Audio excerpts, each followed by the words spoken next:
everyone, welcome to the A-Level Business Studies lecture. Today we're going to talk about the chapter Size of a Business, wherein we're going to talk about growth, expansion, mergers and acquisitions. What is growth? Growth basically is business expansion, and external growth is when you achieve the expansion by means of merging or taking over another business. Could be from the same industry or from another. External growth is when a business or a company increases its profits through mergers and acquisitions rather than its operations. The main goal is to bring the external finance into the company and achieve greater market share. Let's understand what is a merger. A merger is a corporate strategy of combining different companies into a single company in order to enhance the financial and operational strengths of both the organizations. The identity of both the companies is retained.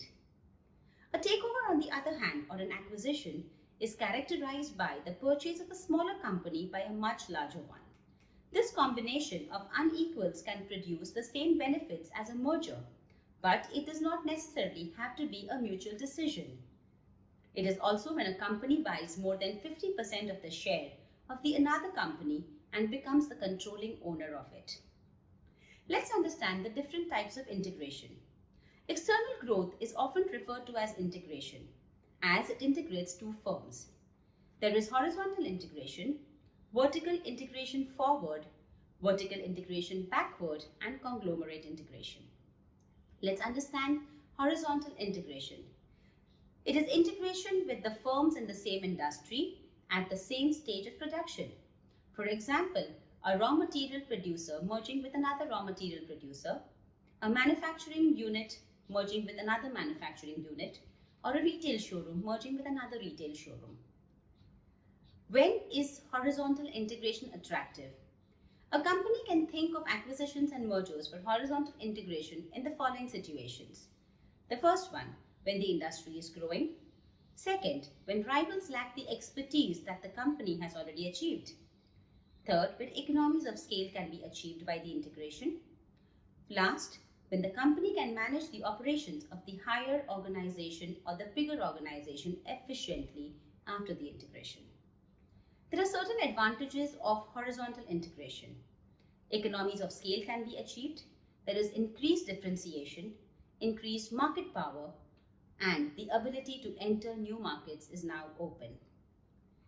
There are a lot of disadvantages as well.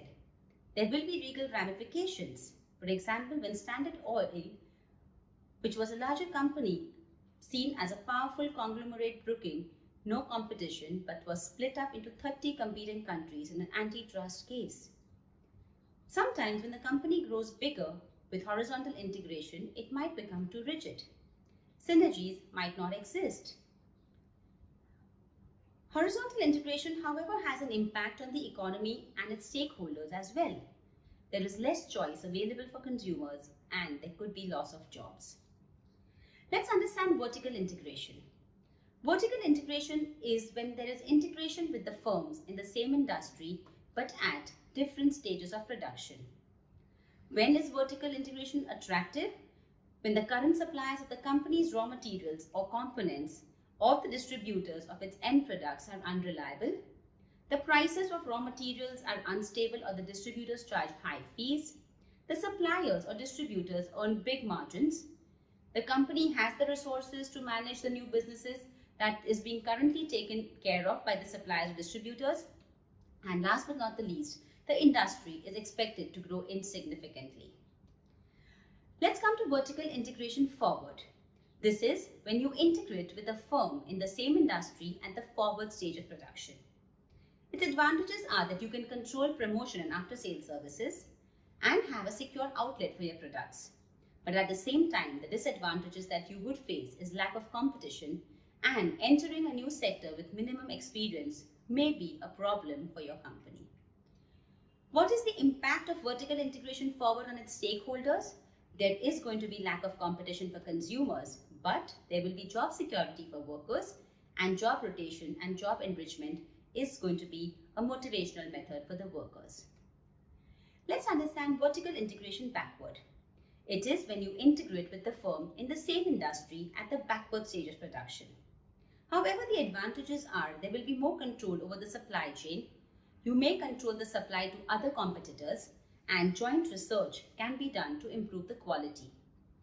Disadvantages of vertical integration backward, however, will have the lack of experience to enter the new sector, and the lack of competition may make the business complacent.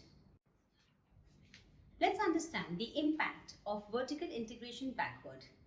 It does have innovative products available for customers, there is job security for workers, and job rotation and job enrichment is also there to motivate the workers.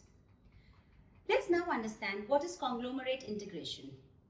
It is when firms integrate with businesses from different industries.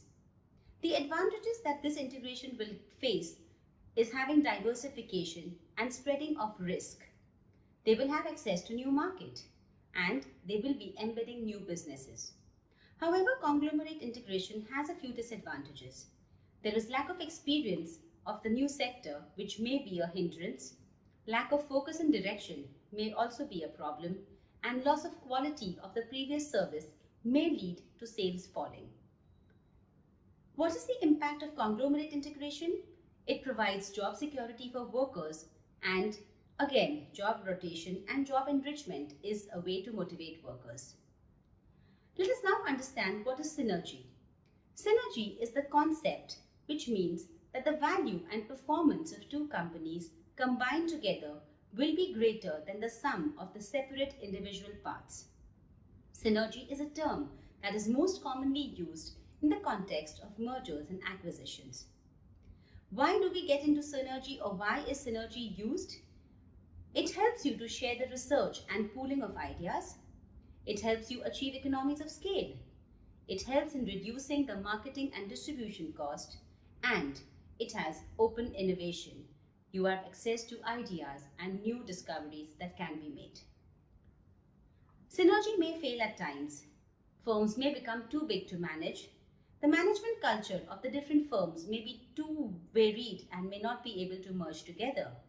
And research and development might be of very little use if it is from different sectors. Let's understand a joint venture and a strategic alliance. A joint venture is when a business arrangement is made wherein two or more parties agree to pool their resources for the purpose of accomplishing a specific task. This task can be a new project or any other business activity. Once the task is completed, both the businesses may return to their original businesses. A strategic alliance is an agreement when two or more parties pursue a set of agreed upon objectives needed while remaining independent organizations. This form of cooperation lies between mergers and acquisitions and organic growth. Examples of alliances would be industry-university partnership, supplier alliance, or an alliance with the competitor. That's all for the lesson, Size of the Business. Thank you.